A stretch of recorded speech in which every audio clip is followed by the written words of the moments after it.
మిత్రులకు ఒక్కరేమిటి పేరు పేరున మనిషికి మీ బిడ్డలాంటి రాజ్యములు శిరస్సు వంచి హృదయపూర్వకంగా నమస్కరిస్తా ఉన్నారు. ఆరోగ్యశ్రీ కార్డు గురించే మాట్లాడదామమ్మా. అంత చెప్తే రోజు చెప్పి గోరు కొడుతుంటారు. ఇంకా ఈ కార్డుకు రాజశేఖర్ రెడ్డికి ఇతరులకు ఉండే వ్యత్యాసం గమనించాలి. జగన్మోహన్ రెడ్డికి రాజశేఖర్ రెడ్డితో మొదలుకొని ఇతరులకు ఉండే భేదాన్ని గమనించాలి. ఈ రెండే గమనించాల్సిన అవసరం లేదు. మీకు అర్థమయ్యేటట్టు ఒక 7-8 నిమిషాలు మాత్రమే చెప్తా. రాజశేఖర్ రెడ్డి ముఖ్యమంత్రి కాక ముందు, అంటే 2004 ముందు, ఇప్పుడు 2024 అంటే 20 సంవత్సరాలకు ముందు మన ఇళ్లలో ఎవరికైనా ఒక గుండెకు జబ్బు వస్తే, బైపాస్ సర్జరీ చేయాలంటే, ఒక స్టంట్ వేయాలంటే, మరే ఇతర పెద్ద జబ్బులు వస్తే, గుండెకే జబ్బు వస్తే 2 లక్షలు, అప్పుడు 1,00,000, 1,50,000, 2 లక్షలు ఆపరేషన్ చేయాలంటే.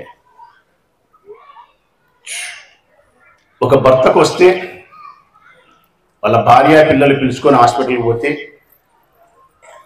మీ ఆయనకు గుండెపోటు వచ్చింది, బైపాస్ సర్జరీ చేయాలా, 2 లక్షలు అవుతుంది హైదరాబాద్లో. ఇప్పుడైతే ఇక్కడ పొద్దుటూరులో యాంజియోగ్రామ్ చేసేవి ఇవన్నీ వచ్చినాయి. 20 ఏళ్ళ కింద యాంజియోగ్రామ్ లేదు, ఏదీ లేదు, ఇక్కడ జీరో. సత్యం బతికిమని చెప్పి ఎత్తుకొని పోతాం. 2 లక్షలు అవుతుంది. మనం బీదోళ్ళం, నేను కానీ మీరు కానీ బీదోళ్ళమే. మన దగ్గర 2 లక్షలు లేదు. ఆ పొద్దు మనకు భూవకే ఇబ్బంది. కరెక్ట్గా చెప్పాలంటే మన పరిస్థితులు, మన జీవితాలు అట్టే ఉన్నాయి. 2 లక్షలు లెక్కలేక, అప్పు పుట్టక, ఆస్తులు లేక, విధిలేని పరిస్థితుల్లో 4 ఇండ్లు 4 గడపలు ఎక్కి తొక్కి, డబ్బు పుట్టక నిశ్చేష్టురాలైపోయి నిలబడిపోయి తన భర్తను కళ్ళ ముందరనే కోల్పోయే పరిస్థితి కోల్పోయినాడు. ఇది సత్యం, ఇది సత్యం. అందరూ అంగీకరించాల్సిన విషయమే. మనందరం చూసినది 20 ఏళ్ళ కిందట. డబ్బున్నోళ్ళు చేయించుకున్నారు, డబ్బు లేనోళ్ళు వదిలేసినారు. ఇది గమనించినటువంటి రాజశేఖర్ రెడ్డి ప్రజా ప్రస్థానం పేరుతో ఆయన తిరిగినప్పుడు, ఎక్కడ చూసినా రాష్ట్రంలో ఈ సమస్యలు ఆయన కనిపించినప్పుడు, అప్పుడు చెప్పినాడు ఆయన 2003లో కాంగ్రెస్ పార్టీ అధికారంలోకి వస్తే, నేను ముఖ్యమంత్రి అయిన తర్వాత ఈ ఆరోగ్యశ్రీ అనే పథకాన్ని ప్రవేశపెట్టి పేదవారి యొక్క ఆరోగ్యాన్ని, ఆయుష్ను పరిరక్షిస్తా అని చెప్పినాడు. ఆ మహానుభావుడు అధికారంలోకి వచ్చిన వెంటనే 2004లో ఆరోగ్యశ్రీ అనే పథకాన్ని ప్రవేశపెట్టినాడు.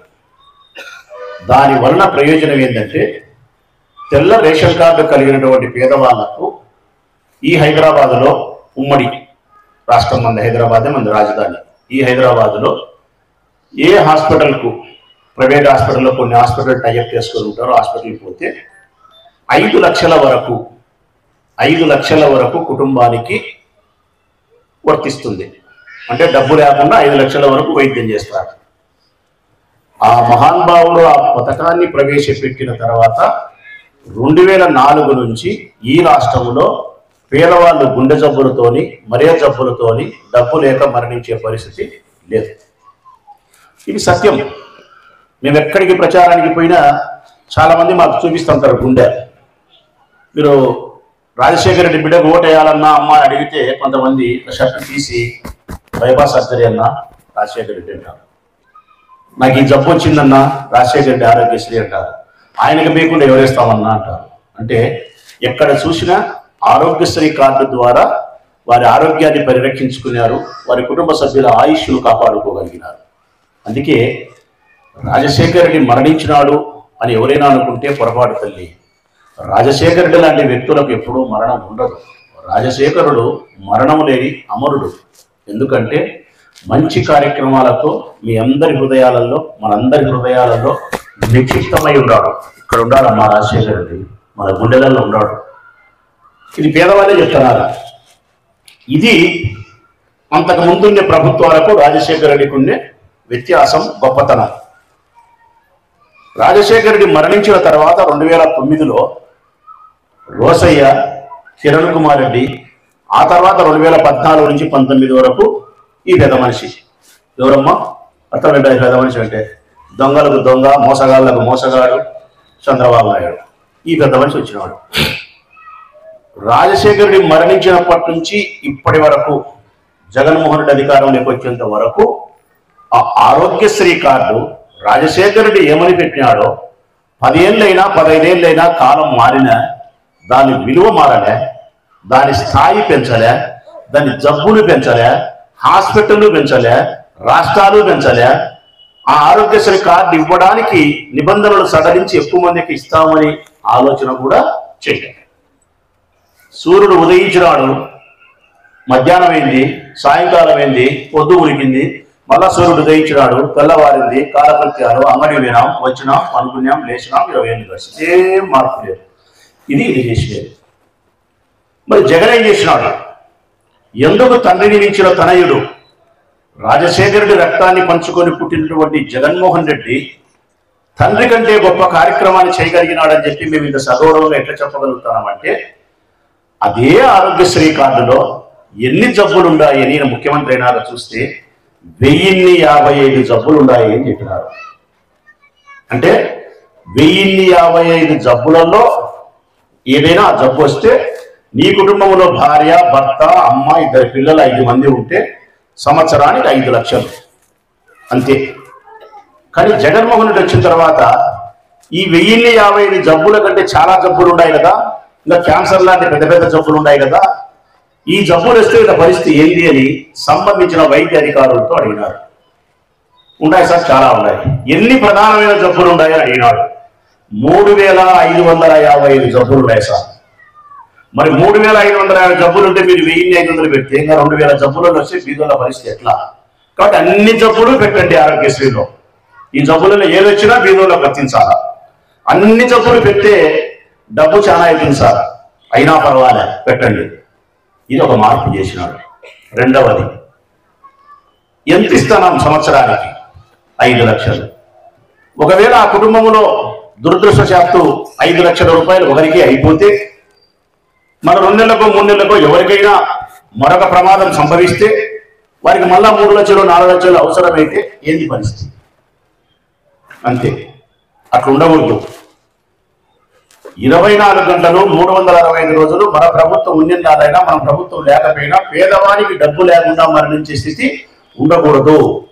ఆరోగ్యానికి డబ్బు లేదని బాధపడే పరిస్థితి ఉండకూడదు. కాబట్టి 5 లక్షలు ఉండే ఆరోగ్యశ్రీ కార్డు విలువను నేను 25 లక్షల రూపాయలకు పెంచుతానా అని చెప్పి, ఇదిగోనమ్మా,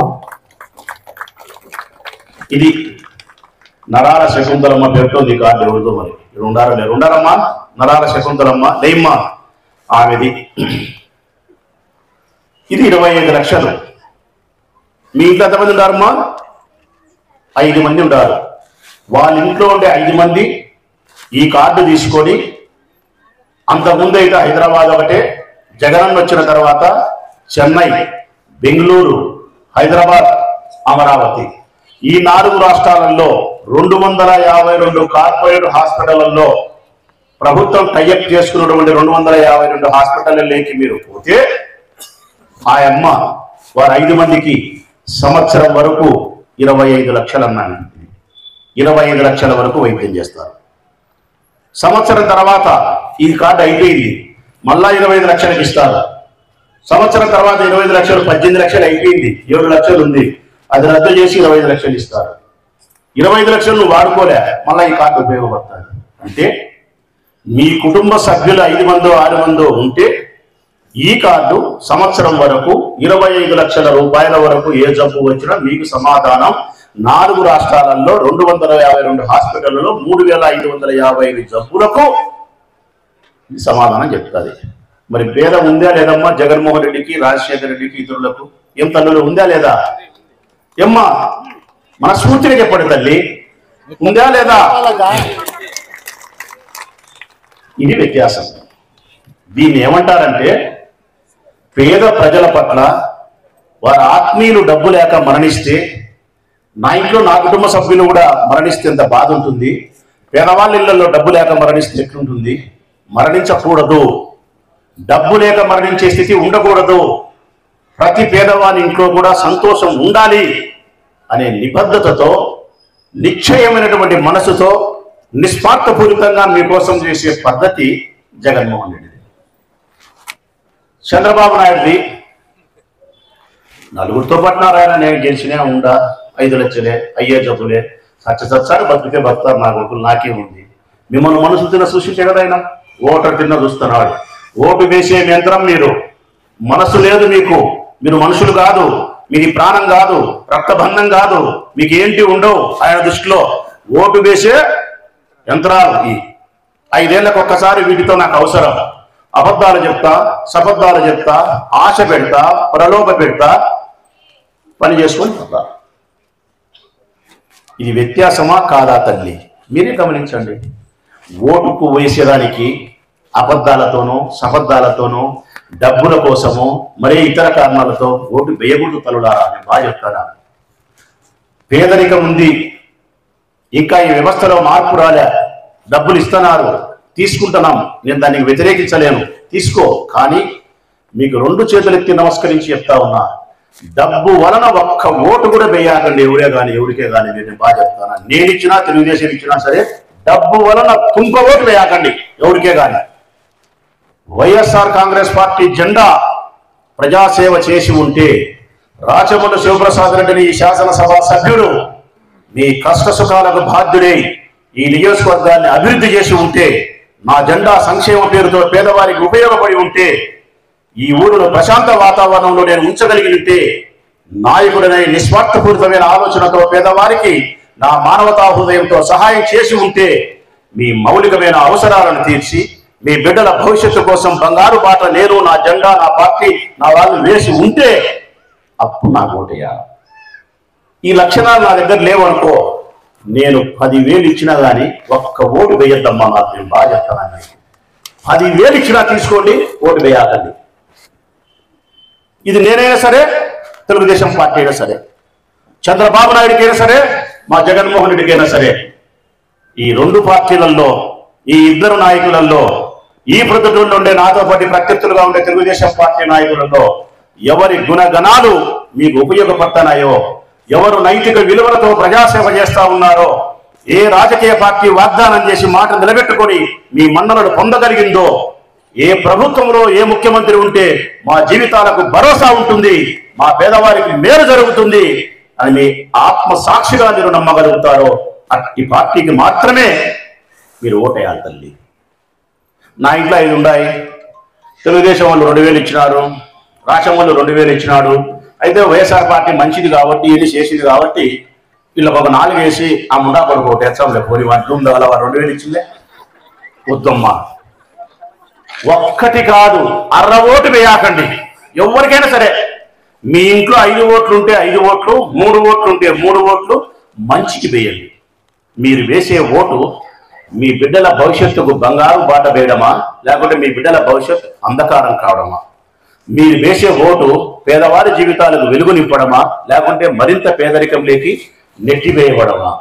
మీరు వేసే ఓటు ఆ రాష్ట్ర ప్రభుత్వం మీకు భరోసా ఇచ్చేదిగా ఉండాలా, ధైర్యం చెప్పేదిగా ఉండాలా, ఆ ప్రభుత్వం మీకు స్ఫూర్తిదాయకంగా ఉండాలా. ఎస్, జగన్మోహన్ రెడ్డి ప్రభుత్వం ఉన్నంత వరకు మాకు భయం లేదు. నా గుండెకు జబ్బు వచ్చినా జగనన్న ఉన్నాడు, నేను అప్పు చేసిన బ్యాంకులలో అన్న తీరుస్తాడు, నా బిడ్డను చదివించడానికి స్కూలు బాగు చేసినాడు.